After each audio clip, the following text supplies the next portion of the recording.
जय Hind everyone, welcome you all to force defence academy. दोस्तों, हमने रेशो की एक क्लास कंप्लीट कर ली है। आई होप आपको समझ आया होगा। अगर वो वीडियो नहीं देखी है तो पहले वो देखना है, फिर ये देखना है। आज स्टार्ट करेंगे रेशो का पार्ट 2। देखिए, वहीं जहां से हमने क्वेश्चन छोड़े थे उसके आगे ही हम करेंगे कि P upon Q equal R upon S equal T upon you.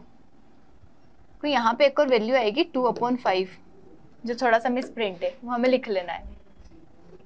ये हमें गिवन है यहाँ पे, ठीक है, तो हमें इसकी वैल्यू निकालना है।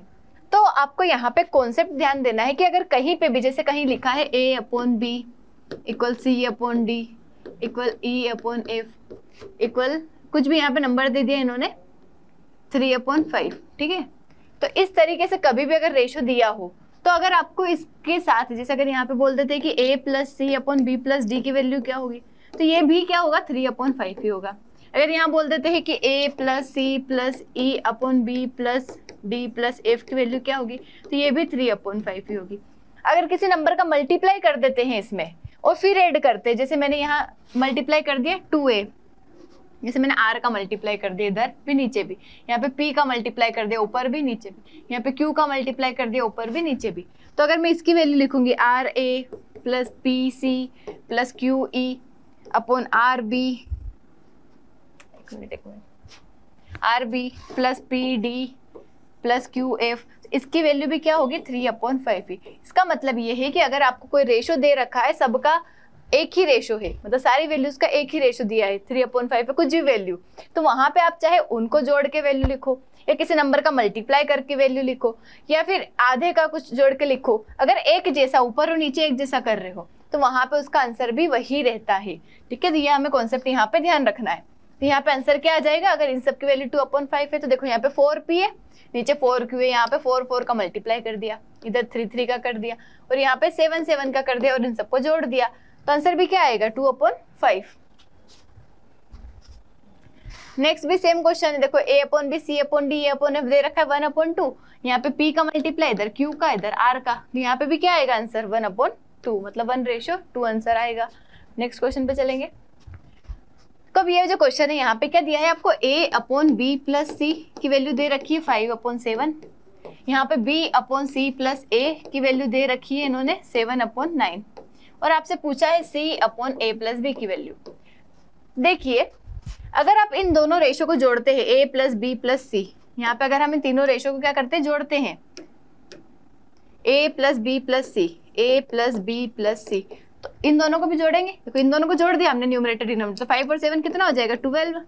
ऐसे इन दोनों को जोड़ेंगे B plus C plus A, मतलब A plus B plus C, इधर कितना हो जाएगा 7 + 9 16। अब देखो है तो A plus B plus C, इधर 12 इधर 16, कैसे चलेगा, या तो दोनों बराबर होना चाहिए क्योंकि A B C तो वही है, वैल्यू तो सेम ही है, तो ये क्या होना चाहिए, सेम होना चाहिए।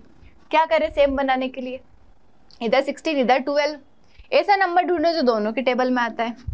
मुझे पता है वो नंबर है 48, आपको भी पता हो जाएगा अगर आप बार बार प्रैक्टिस करेंगे। 16 3 * 48 और 12 4 * 48, तो क्या करें 48 बनाने के लिए इधर 4 से मल्टीप्लाई और इधर 3 से मल्टीप्लाई, इधर 3 से मल्टीप्लाई इधर 4 से मल्टीप्लाई, ठीक है। अब देखो 5 4 * 20, 7 4 * 28, 7 3 * 21, 9 3 * 27, इधर क्या आ गया 20/28। अब आप जोड़ के देखो A प्लस बी प्लस सी कितना आ रहा है 48, A प्लस बी प्लस सी कितना आ रहा है 48। अब हो गया सम बराबर, सम बराबर हो गया, मतलब हमें पता चल गया A की वैल्यू कितनी है 20, यहाँ से क्या पता चल गया A की वैल्यू कितनी है 20, B की वैल्यू कितनी है 21, तो बची हुई C की वैल्यू कितनी है 7, यहाँ से माइनस कर दो, B प्लस सी 28 है, B की वैल्यू 21 है, तो बची हुई C की कितनी होगी 7, या A प्लस बी प्लस सी में से माइनस कर दो, हमें पता है A प्लस बी प्लस सी 48 है, 48 में से माइनस कर दो इन दोनों को 41 को, बच जाएगा। तो ये आ गया, यहाँ पे पुट कर देना है, C की वैल्यू कितनी है 7 और B प्लस सी 41, तो 7/41 आंसर आ जाएगा। ये आ गया आंसर। ठीक है, नेक्स्ट क्वेश्चन पे मूव करेंगे। ये होमवर्क में करना है, सेम पैटर्न है, सेम टाइप है, इसे खुद से सोल्व करना है। नेक्स्ट क्वेश्चन पे चलेंगे। देखो ये जो रुपीज वाले क्वेश्चंस आते हैं, और ये आते भी है, कई बार एग्जाम में पूछे जाते हैं, ठीक है। तो आपको इन क्वेश्चंस में क्या करना है, आपको ध्यान देना है कि एग्जैक्ट पूछा क्या है। देखो wallet there are coins of rupees 1 2 and 5, हम क्वेश्चन से डायरेक्ट समझेंगे। तो आपके पास रुपीज 1 है, रुपीज 2 है, एंड ₹5 है। किस रेशो में दे रखे? 2:5:3। इस रेशो में आपको पैसे दे रखे ₹1 के, मतलब अगर 2 सिक्के हैं तो ₹2 के 5 होंगे, 5 के 3 होंगे। रेशो हमने समझा है रेशो का बेसिक क्या होता है, तो इस तरीके से रेशो दे रखा है। अब इन्होंने क्या बोला कि इनके पास टोटल 54 रुपीज है। रुपीज कितने? टोटल 54 है। तो बताओ ₹5 के कितने कॉइन है? तो रुपीज टोटल 54 है। यहाँ पे रुपीज कितने? टोटल 54 है। मतलब जो भी होगा, 3 के कुछ रुपए होंगे, 5 के कुछ सिक्के होंगे, मतलब 5 के कुछ सिक्के होंगे, 2 के कुछ सिक्के होंगे, 1 के कुछ होंगे, और ऐसे मिला के टोटल पैसे कितने हो रहे? 54। तो जो 54 रुपीज बनते हैं ये काहे से मिलके बनते हैं? कितने कॉइन है और कौन सा डिनोमिनेशन का कॉइन है, मतलब कौन सा कॉइन है, कितने रुपए का कॉइन है और कितने नंबर ऑफ कॉइन है, दोनों को मल्टीप्लाई करेंगे तब जाके पैसे आएंगे।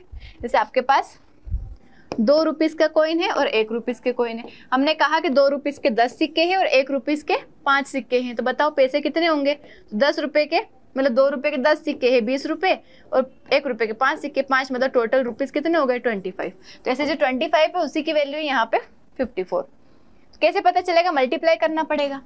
मतलब 1 रुपए के 2 सिक्के हैं मतलब 2 हो गए, 2 रुपए के 5 सिक्के मतलब 10 रुपए हो गए, और 5 रुपए के 3 सिक्के मतलब 15 रुपए हो गए। ठीक है, तो टोटल कितने रुपए हो गए? 15 + 2 17 और 10 27 रुपीज। टोटल कितने रुपीज हो गए? 27 रुपीज हो गए। लेकिन एक्चुअल में कितने रुपए? 54। कितने टाइम से? 2 टाइम से। तो आपसे काय का रुपए पूछा है? 5 का। तो 5 भी क्या हो जाएगा? 2 टाइम्स। 3 2 6, 6 आ जाएगा आंसर। ठीक है, नेक्स्ट क्वेश्चन पे चलेंगे। देखो यहाँ पे भी वही क्वेश्चन है, ₹2, 1 और 50। ₹2, ₹1 और 50 पैसे मतलब आधा रुपया, 50 पैसे मतलब हाफ रुपीज। कि कैसे कॉइन दे रखे? 3:4:5। If the total amount in the bag, पैसे दे रखे कितने रुपए? 250 है। पैसे कितने टोटल? 250 है। टोटल रुपीज है 250। कैसे पता चलेगा? मल्टीप्लाई 3 2 6 4, और इधर करोगे तो 5/2 मतलब 2.5। कितना हो जाएगा? 6 + 4 10, 10 + 2 12.5। मतलब हमारे पास टोटल कितने रुपए? 12.5 है। लेकिन एक्चुअल में कितने हैं? 250 है। कितने टाइम से? 20 टाइम से। कितने टाइम से? ये 20 टाइम से। तो काय का पूछा है? How many coins are there? Total number of coins पूछ लिए इन्होंने। टोटल नंबर ऑफ कॉइन्स क्या होंगे आपके? 3, 4 और 5। देखो यहाँ पे अगर पूछ लेते कि 1 रुपए का कितना कॉइन है तो 4 में 20 का मल्टीप्लाई कर देते। हाफ रुपीज का 50 पैसे का पूछ लेता तो इसमें कर लेते, इसका पूछ लेता तो इसमें कर देते। लेकिन उन्होंने तो टोटल नंबर ऑफ कॉइन्स पूछ लिए। तो टोटल ये क्या है? 5 + 4 9 और 3 12। 12 का 20 मल्टीप्लाई करोगे तो कितना आ जाएगा? 240। 240 आएगा। 240 हमारा आंसर में नहीं है। एक मिनट देखो यहाँ पे इंग्लिश में क्वेश्चन अलग है। देखो आंसर यहाँ हिंदी में क्या है? 1 रुपए के कितने सिक्के, ऐसा पूछा है आपसे। तो 1 रुपए के कितने? 4 है। 4 में 20 का मल्टीप्लाई करोगे तो 80। अगर टोटल नंबर ऑफ कॉइन्स पूछ लेता तो 240। 1 रुपए का पूछ लिया तो इसमें 20 का मल्टीप्लाई कर दो। हाफ का पूछता तो इसमें कर देते, 2 का पूछता तो इसमें कर देते। ठीक है, नेक्स्ट क्वेश्चन। अब देखो इस क्वेश्चन में क्या है? ₹5, ₹10 और ₹20। कि आपको क्या दे रखे? Total number of coins, total number of, देखो यहाँ ध्यान देना है, टोटल रुपए नहीं दिए इन्होंने, टोटल नंबर ऑफ कॉइन्स दिया है आपको। क्या दिया है? Total number of coins, number of coins of rupees. ये रेशो क्या दे रखा है? 2:3:5, 2:3:5। अब देखो आपको मल्टीप्लाई करके कंपेयर नहीं करना है। क्यों नहीं करना है? क्योंकि पहले वाले क्वेश्चन में आपको टोटल रुपीज दिया था कि टोटल रुपीज कितने हैं बैग में, कोई टोटल कितने रुपए हैं। लेकिन यहाँ पे क्या बोला है? टोटल सिक्के कितने हैं। सिक्के कितने? 5, 8 और 2 10, 10 सिक्के हैं। जबकि असली में कितने? 240 है। कितने गुना? 24 टाइम्स। तो क्या पूछा है? टोटल अमाउंट कितना होगा बैग में। अमाउंट कैसे निकालते? मल्टीप्लाई करके 5 2 10, 5 2 10, 10 3 30 और 100। कितने होंगे? 100 + 30 + 10 140। 140 का 24 में मल्टीप्लाई कर दो। देखो जो भी नंबर आपका गिवन होता है उससे पहले कंपेयर कर लेना जो हमारी वैल्यू है कितने टाइम्स आ रहा है। जो भी पूछा है उसमें वही टाइम्स वाला नंबर को मल्टीप्लाई कर देना। 140 का 24 में मल्टीप्लाई कर लेंगे। आखिरी में 0 और 6 आना चाहिए, एक ही में ये आंसर हो जाएगा। ठीक है, नेक्स्ट क्वेश्चन पे चलेंगे। ये होमवर्क में करना है। यहाँ पे क्या पूछा है आपसे, क्या गिवन है, रुपीज दे रखा है आपको, तो मल्टीप्लाई करके आपको बताना पड़ेगा। अब देखो ये वाली जो मेथड है, यहाँ पे इस मेथड को हम कहते हैं क्रॉस मल्टीप्लीकेशन। मतलब क्या होता है कि आपको किसी भी क्वेश्चन में कोई दो रेशो गिवन होंगे, उसमें एक इनिशियल होगा एक फाइनल होगा। मतलब पहले कह देंगे कि 2:3 जो है, इन दोनों नंबर में हमने 40-40 जोड़ा तो ये रेशो बन गया 5 और 6। तो बताओ एक्चुअल में ये वैल्यू क्या थी, ये वैल्यू क्या थी, ये क्या थी। ऐसा कुछ क्वेश्चन पूछते हैं जिसमें आपका इनिशियल रेशो गिवन रहता है और फाइनल रेशो गिवन रहता है और आपको बीच का कोई अंतर गिवन रहता है। तो कैसे करते हैं हम, देखो नंबर का कोई रेशो था पहले 9:16, ठीक है।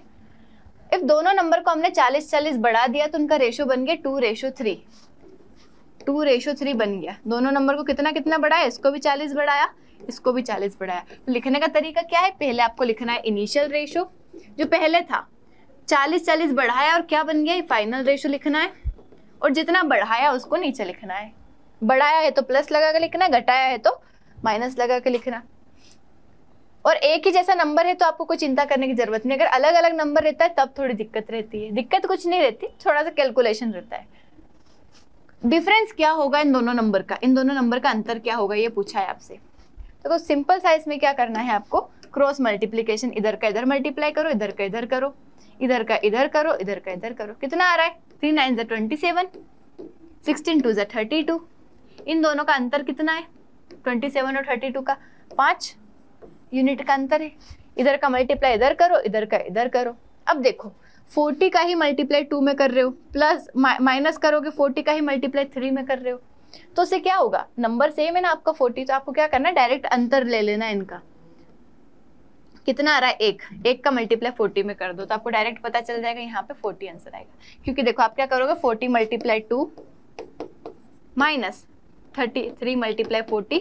अब यहाँ से आप 40 कॉमन भी तो ले सकते हैं और 2 में से 3 को माइनस कर देंगे, कितना आएगा, 1 मल्टीप्लाई 40। देखो हमें माइनस साइन पे नहीं जाना है, अभी सिर्फ अंतर लेना है हमें, ठीक है। डिफरेंस कितना है वो लेना है। तो अगर यहाँ पे नंबर सेम है तो आप डायरेक्ट क्या कर सकते हो, इन दोनों नंबर का डिफरेंस लिया और इस नंबर में मल्टीप्लाई कर दिया, सिंपल सा।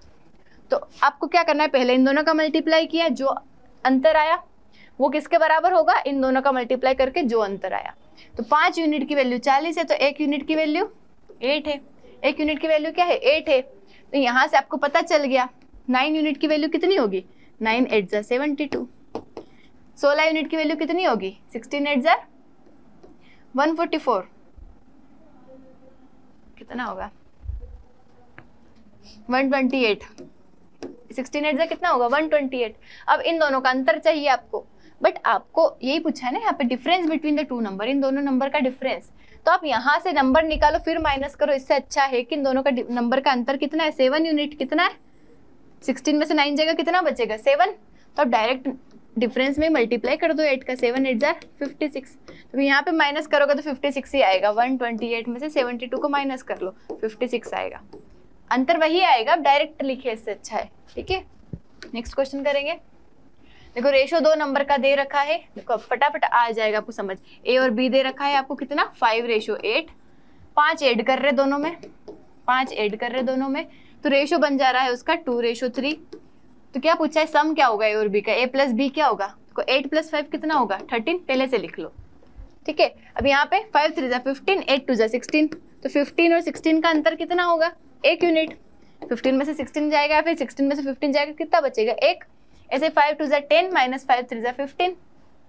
यह भी तरीका बताया था कि 10 और 15 का अंतर 5 होगा। या फिर दूसरा तरीका क्या बताया था, इन दोनों का डिफरेंस कितना है, 1 यूनिट का। 1 में 5 का मल्टीप्लाई कर दो, 1 यूनिट की वैल्यू कितनी है, 5। तो 13 यूनिट की वैल्यू कितनी होगी, 13 × 5 65। ये पहले से लिख लेना है कि किसकी वैल्यू निकालना है, उसको पहले से यूनिट बना के लिख दो, आखिरी में जो भी आए डायरेक्ट मल्टीप्लाई कर दो, 65 आंसर हो जाएगा। नेक्स्ट क्वेश्चन पे चलेंगे, ये होमवर्क में करना है। तो नंबर इस रेशो में था, दोनों में से 40 घटाया, ये आ गया। माइनस भी कर रहे तो कोई दिक्कत नहीं, माइनस लगाने की कोई जरूरत नहीं है अभी, क्योंकि नंबर यहाँ पे क्या है, सेम ही है। तो इधर के साथ माइनस करोगे फिर माइनस करोगे, बात बराबर ही है, तो आप डायरेक्ट 40 लिख सकते हैं वहां पे। Ratio of number of boys and girls in the college 3:2। देखो बॉयज और गर्ल्स का रेशियो क्या है कॉलेज का, 3:2। ठीक है। If 40 boys leaves the college and 40 girls join the college, तो रेशो क्या बन गया 2:3। देखो इनिशियल रेशो है, फाइनल रेशो है, चेंज क्या है कि 40 बॉयज छोड़ रहे हैं कॉलेज, मतलब बॉयज छोड़ रहे तो -40 आएगा, और गर्ल्स ज्वाइन कर रही है तो +40 आएगा। अब देखो यहाँ पे ध्यान देना है आपको, प्लस माइनस जब अलग अलग आ जाते हैं तब ध्यान देना है हमें, ठीक है। देखो 3 3 ज़ा 9, 2 2 ज़ा 4, कितना अंतर आ रहा है 9 - 4, 5 यूनिट का। आपसे पूछा क्या है, initial number of boys in the college, boys in the college 3 unit की वैल्यू पूछी है आपसे, जो भी आएगा उसमें 3 का मल्टीप्लाई कर देंगे। यहाँ पे देखो 4 2 ज़ा 8, 80 माइनस 40 का 3 में कर रहे हो आप तो -120। ये ध्यान रखना है आपको कि यहाँ पे माइनस लगा है तो माइनस और फिर माइनस, तो माइनस माइनस प्लस हो जाएगा, माइनस माइनस क्या हो जाएगा प्लस हो जाएगा। 120 और 80 कितना हो जाएगा 200, तो आपकी 5 यूनिट की वैल्यू कितनी है यहाँ पे 200। इन दोनों का अंतर लिया हमने, 3 3 ज़ा 9, 2 2 ज़ा 4, दोनों का अंतर कितना आया 5, इधर का इधर मल्टीप्लाई, इधर के इधर अंतर कितना आया 200। 5 यूनिट की वैल्यू 200, तो 1 यूनिट की वैल्यू कितनी आ जाएगी 40। 3 यूनिट की वैल्यू कितनी आ जाएगी 40, मल्टीप्लाई करेंगे तो 120। 120 हमारा क्या हो जाएगा आंसर, ये हो गया। देखो माइनस है, अगर एक नंबर माइनस है एक प्लस है तो लिखना है साइन, दोनों एक जैसे है तो कोई जरूरत नहीं लिखने की, ये होमवर्क करना है। सेम नहीं, देखो इनिशियल रेशो है, आप सब्ट्रैक्ट कर रहे हो 13, फाइनल रेशो है आपको, और यहाँ पे जो भी आंसर आएगा उसमें आखिरी में बोल दे कि 5 ऐड करना है दोनों में, तो आंसर आने के बाद दोनों में 5 ऐड कर देना, फिर रेशो देख लेना। Monthly salaries of Anil and Kumud, ये है अनिल एंड कुमुद, सैलरी बढ़ जाती है इसकी इतनी और इसकी इतनी। देखो पहले क्या थी अनिल और कुमुद, दो है अनिल और कुमुद, दो लड़के हैं, इन दोनों की रेशो सैलरी कितनी थी 19:17, 19:17। इन दोनों की सैलरी बढ़ जाती है, इसकी 2000 और इसकी 1000, इसकी 2000 बढ़ जाती है और इसकी कितनी बढ़ जाती है 1000। Then ratio of their salary बन जाता है 8:7। तो प्रेजेंट सैलरी बताना है, present salary of Kumud after increase, increase होने के बाद कुमुद की क्या सैलरी हुई ये बताना है आपको। क्या करना है वही 19 7 ज़ा कितना होगा 153।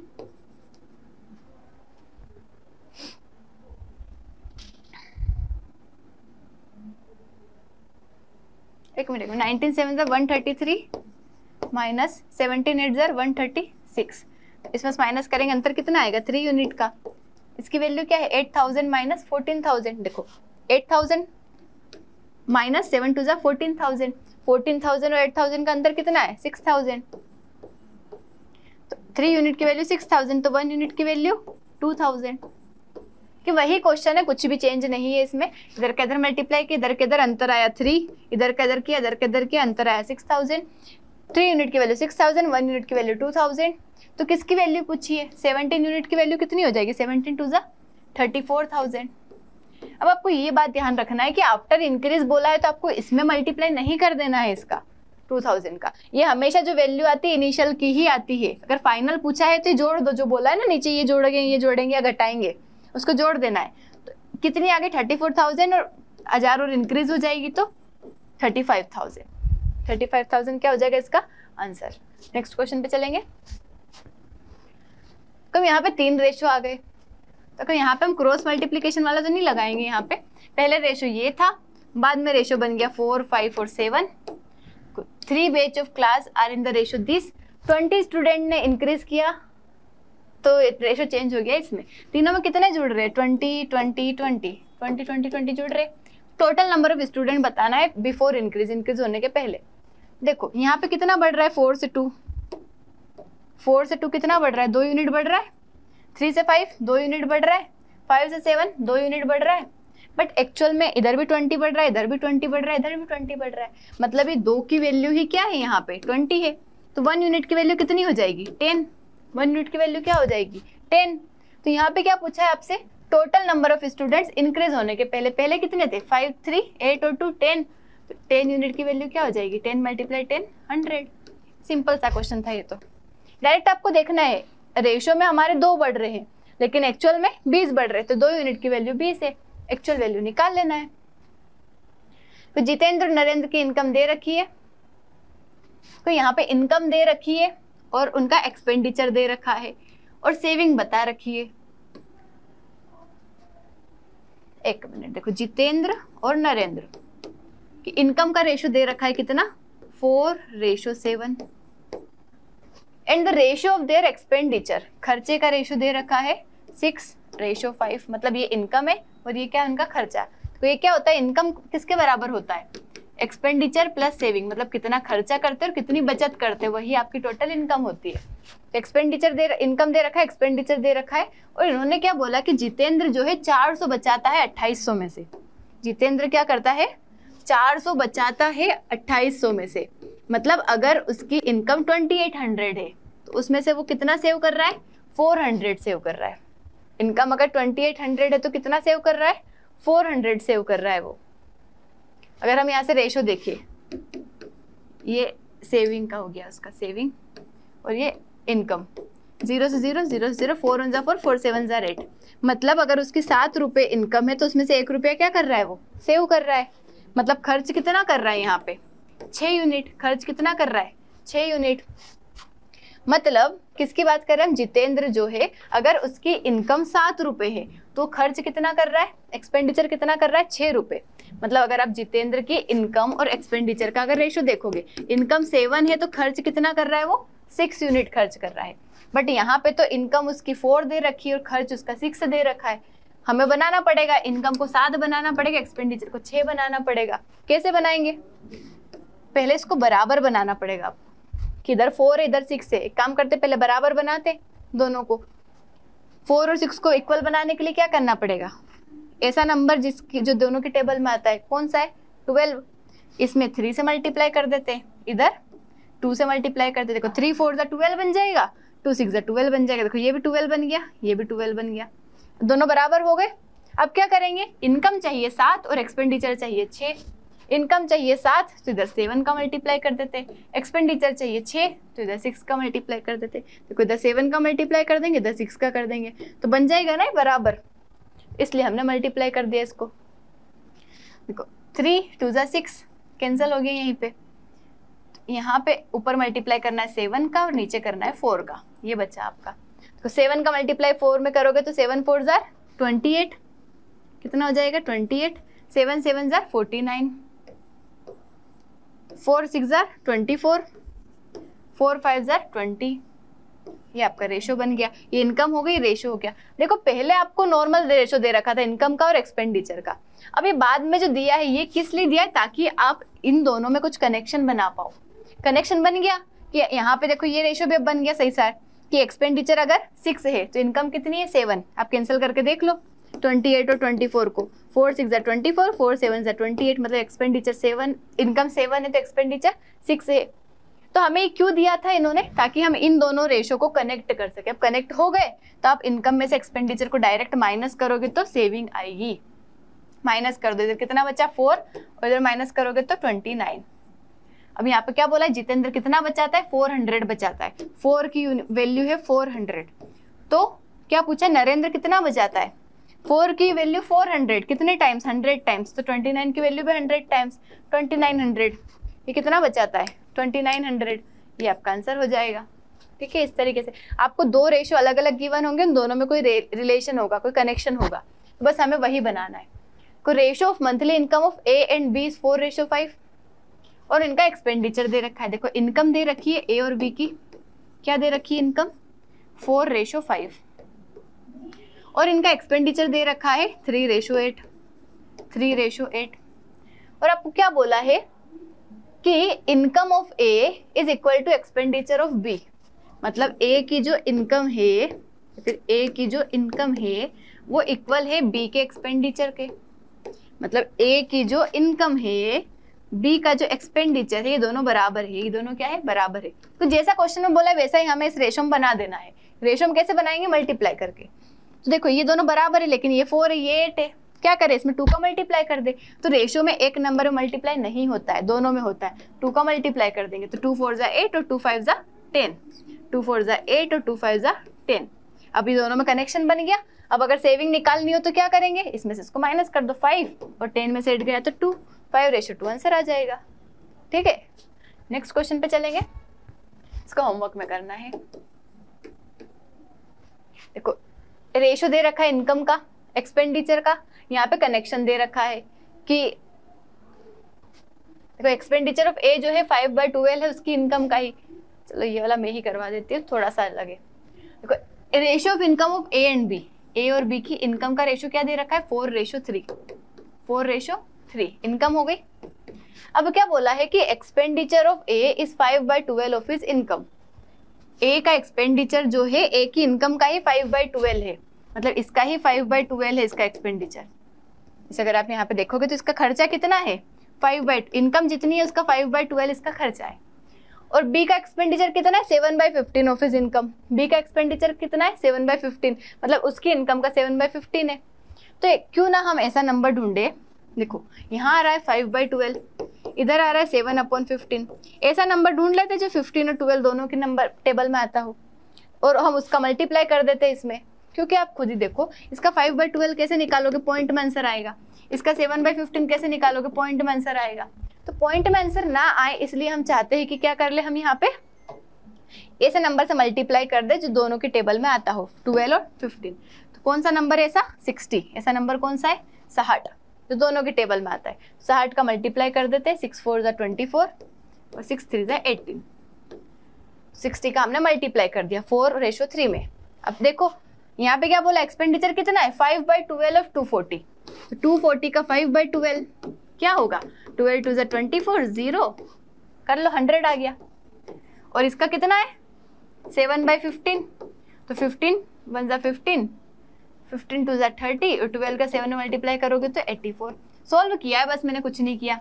तो इनकम आ गई, एक्सपेंडिचर आ गया। अब यहाँ पे क्या दिया है, जो वैल्यू दी है वो देखना है।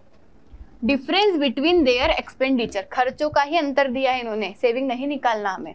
तो एक्सपेंडिचर का डिफरेंस कितना है 100 और 84 का अंतर कितना है 16 यूनिट, कितना है 16 यूनिट। तो 16 यूनिट की वैल्यू दे रखी इन्होंने 4500।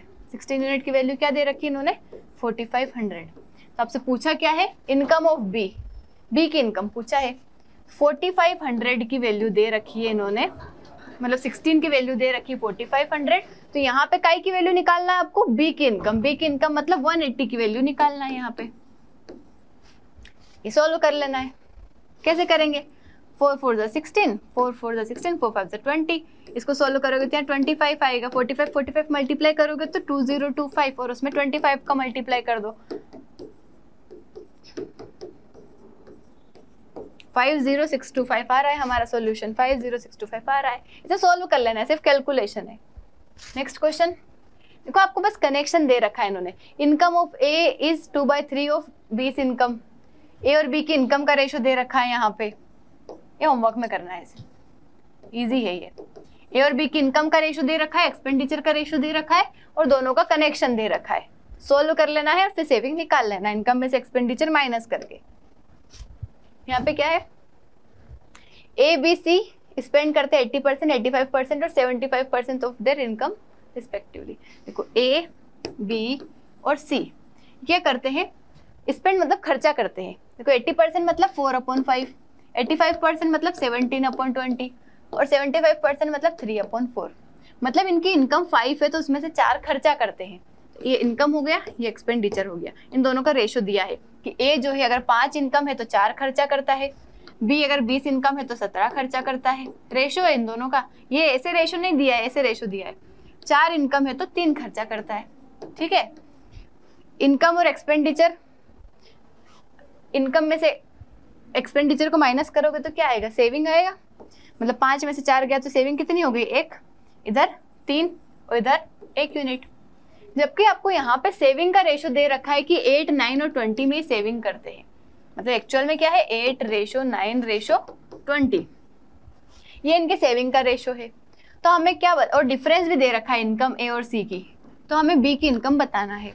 कैसे करेंगे इसे, क्या करना है इस क्वेश्चन में, यहाँ तक आपको दे रखा है। अब आपको क्या करना है, यहाँ पे सेविंग कितनी आ रही है 1 यूनिट, लेकिन यहाँ पे कितनी है 8 यूनिट। 1 को भी 8 बना देते हैं हम, कैसे 8 का मल्टीप्लाई कर दो पूरे में, 8 5 = 40। देखो इधर भी 8 का मल्टीप्लाई, इधर भी 8 का मल्टीप्लाई, इधर भी 8 का मल्टीप्लाई, वो सेविंग 8 बन गई, सेविंग 8 बन गई और रेशो भी नहीं बदला। कुछ सेम रेशो में सेम नंबर का मल्टीप्लाई करते तो रेशो नहीं बदलता है। 8 5 = 40 और 8 4 = 32, 8 5 40 और 8 4 32। ये ए की इनकम और एक्सपेंडिचर हो गया। ऐसे यहाँ 3 है लेकिन यहाँ 9 है, काय का मल्टीप्लाई कर दे 3 का, 3 2 6, ये 60 बन जाएगा, 17 3 51, 51 बन जाएगा। इधर 4 और 3, इधर 1 है लेकिन इधर कितना है 20, तो क्या करे 20 का मल्टीप्लाई कर दे, 24 80 और 23 60। अब यहाँ पे आपको क्या दे रखा है, इनकम दे रखा है ए और सी की, ए और सी की इनकम का डिफरेंस दे रखा है। तो ए कितना है 40 और सी कितना है 80, तो इन दोनों का डिफरेंस कितना है 40 यूनिट। 80 में से 40 गया तो 40 यूनिट। 40 की वैल्यू दे रखी है आपको कितनी, यहाँ पे 40 यूनिट की वैल्यू दे रखी है यहाँ पे 18,000। और आपसे क्या पूछा है, बी की इनकम पूछी, बी की इनकम कितनी 60, 60 की वैल्यू आपको निकालना है। कैसे निकालेंगे, 60 का मल्टीप्लाई कर दो, 40 से डिवाइड कर दो, मल्टीप्लाई 18,000, 2 0 से 2 0 कैंसिल, 4 4 16, 4 5 20, 0 0 0 0 6 5 30, 27,000 आंसर आ जाएगा। बस कैलकुलेशन है, ठीक है। ये समझ आया कि हमें यहाँ पे दे रखा था पहले रेशो, हमने लिख लिया इनकम एक्सपेंडिचर, फिर हमने इनकम में से एक्सपेंडिचर को माइनस करा, सेविंग आई, फिर सेविंग को कंपेयर किया जो सेविंग दे रखी थी इससे, और हमने उस हिसाब से बना लिया उसको। ये होमवर्क में करना है, नहीं नहीं नहीं होमवर्क में नहीं करना है। देखो यहाँ पे whole surface of earth are in the ratio of land and water. देखो पूरी अर्थ जो है उसमें लैंड और वाटर, लैंड भी होगी वाटर भी होगा, लैंड जमीन भी क्या है, लैंड भी और वाटर भी है, ठीक है। तो पूरी अर्थ जो है उसमें जो लैंड और वाटर है उसका रेशो दे रखा है कि लैंड अगर 3 है तो वाटर कितना है 5, लैंड और वाटर का रेशो पूरी अर्थ का दे रखा है, ठीक है। And land and water in northern hemisphere is 7:9। Northern hemisphere southern hemisphere, देखो अर्थ को 2 भाग में डिवाइड करोगे नदर्न और सदर्न में, तो बराबर जितना ऊपर है उतना ही नीचे होगा, तो इसका रेशो दे रखा है 7:9। अब देखो ये पूरी अर्थ का दे रखा है, यहाँ पे सिर्फ आधे का दे रखा है, हमें पता है कि आधा आधा जोड़ के पूरी अर्थ बन जाएगी। मतलब ये जो है 5 + 3 कितना है 8, ये क्या होगा पूरी अर्थ का होगा, वेट जो भी है यहाँ पे लैंड प्लस वाटर क्या है पूरी अर्थ का है। और यहाँ पे जो दे रखा है ये क्या है 9 + 7 16 यूनिट, ये सिर्फ नदर्न हेमिस्फीयर का है। अब आप सोचो कि पूरी अर्थ का 8 है, यहाँ पे सिर्फ नदर्न हेमिस्फीयर का 16 है, कैसे पॉसिबल है।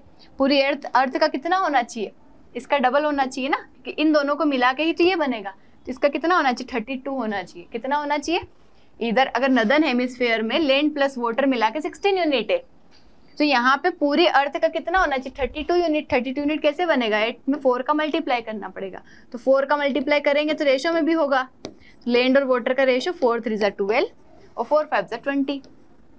अब देखो लैंड और वाटर का रेशो पूरी अर्थ का क्या है 12 और 20, और लैंड और वाटर का रेशो नदर्न हेमिस्फीयर का है 7:9। तो पूरी अर्थ में से नदर्न को माइनस कर देंगे तो सदर्न हेमिस्फीयर का रेशो आ जाएगा, क्या कर देंगे 7:9 को माइनस कर देंगे, 12 में से 7 गया तो 5 और 20 में से 9 गया तो 11, 5:11 आंसर आ जाएगा हमारा। कोई ऐसा जब भी क्वेश्चन दे आपको देखना है कि ये तो आधा होना चाहिए इसका, तो आधा बनाने के लिए उसको आधा कर दो या फिर डबल कर दो। देखो expenses of family on wheat vegetable and oil, wheat vegetable और ऑयल पे जो खर्चा करती है फैमिली वो कितना करती है 12:8:5 में। अगर इनका खर्चा बढ़ जाता है, इसका 50% बढ़ा देते हैं, इसका 25% बढ़ा देते हैं और इसका 40% बढ़ा देते हैं, तो बताओ ओवरऑल फैमिली का एक्सपेंसेस कितना बढ़ेगा, कितना परसेंट बढ़ेगा। तो ऐसे क्वेश्चन को सॉल्व करने के लिए क्या करना है, मल्टीप्लाई कर लो, 12 5 16, इधर कितना बढ़ जाएगा 600%, 25 8 200% और 5 4 200%। इधर मल्टीप्लाई इसको वेटेड एवरेज कहते हैं। और ओवरऑल कितना है, कितने यूनिट है 12 + 8 20 + 5 25, डिवाइड कर देना है। इसको वेटेड एवरेज कहते हैं कि आपको कोई रेशो दे रखा है, उसका कोई परसेंटेज इंक्रीज या डिक्रीज दे रखा है, तो आपको क्या करना है दोनों का, ये कहाँ चला गया, दोनों का क्या कर लेना है मल्टीप्लाई कर लेना है, दोनों का मल्टीप्लाई कर लेना। कितने ओवरऑल रेशो में कितने यूनिट दे रखी है, कितने का है ये 25 का, 25 से डिवाइड कर देना है, कितना आएगा 1000 डिवाइड बाई 25, 1000 से 25 को डिवाइड करोगे तो 1000 से 25 को डिवाइड करोगे तो 25 4 100 0 40% इंक्रीमेंट। ठीक है, इसकी दूसरी मेथड भी है, वो हम बाद में कभी देखेंगे।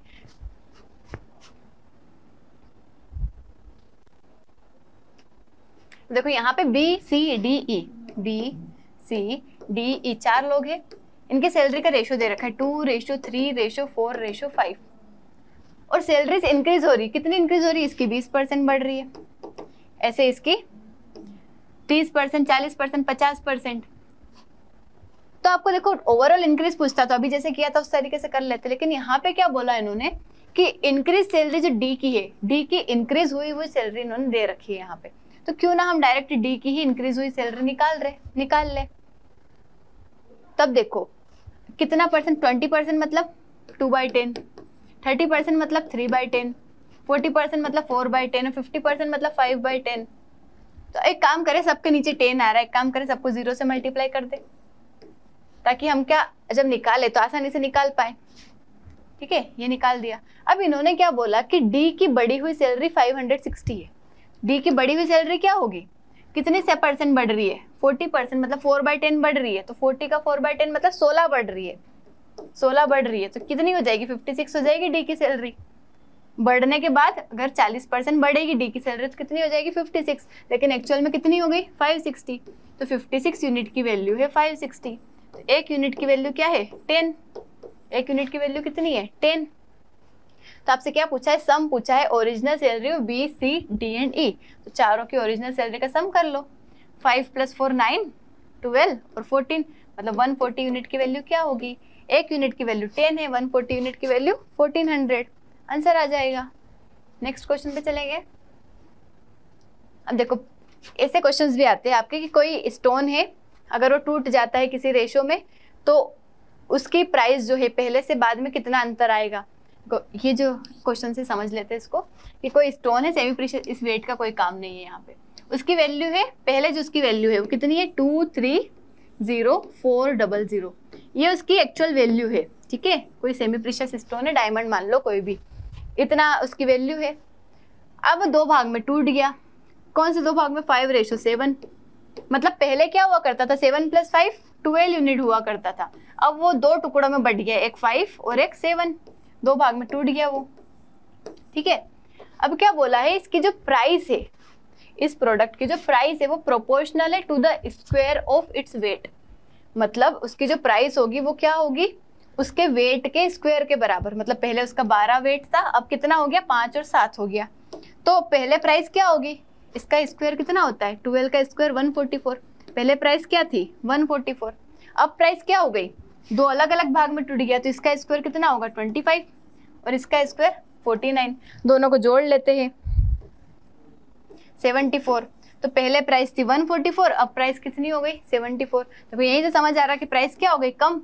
पहले 12 वेट था उसका, 12 यूनिट, तो इसके स्क्वायर के बराबर उसकी प्राइस थी, अब वेट हो गया 5 और 7, तो उसके स्क्वायर के बराबर उसकी प्राइस है।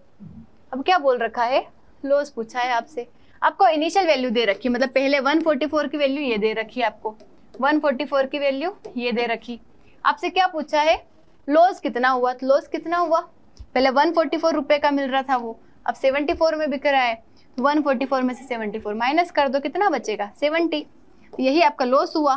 पहले इतने का था, अब इतने का है, 70 का लॉस हो गया, तो 70 की वैल्यू निकालना है, 144 की वैल्यू दे रखी है, इसको सोल्व कर लेना है, तो आपका क्या आ जाएगा, आंसर आ जाएगा।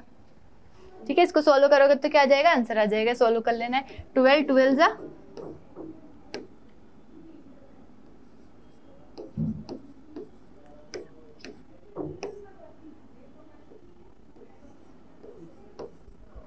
000 और 7 12 7 112 000 ये आंसर आ जाएगा। ठीक है, नेक्स्ट क्वेश्चन पे चलेंगे। तो ये सेम ही क्वेश्चन है, ये होमवर्क में कर लेना है। देखो यहाँ पे वैल्यू दे रखी है, उसके वेट के बराबर है, स्क्वायर ऑफ वेट। स्टोन पहले इतने रुपए का था, अब 2 भाग में टूट गया, तो total price of 2 small stone. अब छोटे स्टोन की प्राइस पूछी है। देखो मतलब यहाँ पे इन्होंने लॉस वगैरह नहीं पूछा, ये जो प्राइस है इन दोनों को जोड़ के जो आएगा उसकी वैल्यू इन्होंने पूछी है, ये वैल्यू गिवन है।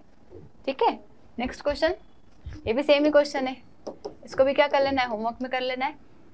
14 से इससे कोई काम नहीं है। अब वो किसकी वैल्यू दे रखी है, डायमंड की कॉस्ट दे रखी है। डायमंड 2 भाग में टूट जाता है, इस रेशो में कितना लॉस होगा, लॉस परसेंट पूछा है आपसे, परसेंट निकाल देना है, कितना कम हुआ, कितने से कम हुआ। देखो examination success to failure ratio कितना है, 5:2। सक्सेस से फेलियर रेशियो कितना दे रखा है, 5:2। Had the number of failure been 14 more, failure के नंबर अगर 14 ज्यादा होते तो आपका रेशियो क्या बन जाता, 9:5 बन जाता, 9:5। देखो पहले ये नंबर थे, अगर इसमें सिर्फ एक ही का दिया, देखो दोनों में चेंज नहीं दिया, तो यहाँ पे वो वाली ट्रिक नहीं लगेगी, ठीक है। तो यहाँ पे क्या बोला है कि पहले रेशियो 5:2 था, अब रेशियो कितना बन गया है, 9:5 बन गया है। फेलियर में अगर कितने ज्यादा होंगे, 14 ज्यादा होंगे, तो 14 ज्यादा होंगे तो रेशियो ये बन जाएगा। अब देखो नंबर सिर्फ फेलियर वाले के बढ़ रहे, यहाँ पे सक्सेस वाले के तो नंबर नहीं बढ़ रहे। सक्सेस वाला तो यहाँ 5 है, यहाँ 9, फिर अलग अलग क्यों, ये तो सेम ही होना चाहिए। सेम बना देते हैं हम, कैसे बनाएंगे, इसमें मल्टीप्लाई कर ले 9 का, इसमें मल्टीप्लाई कर दे 5 का। 9 5 ज़ा 45, 9 2 ज़ा 18, 5 9 ज़ा 45, 5 5 ज़ा 25। देखो ये सेम बन गया, क्योंकि इसमें चेंज थोड़ी ना हुआ है, चेंज तो फेलियर में हुआ है। कितना चेंज हुआ है, देखो इसको हटा देते हैं हम, 45 और 18, इसको हटा देते हैं इधर से।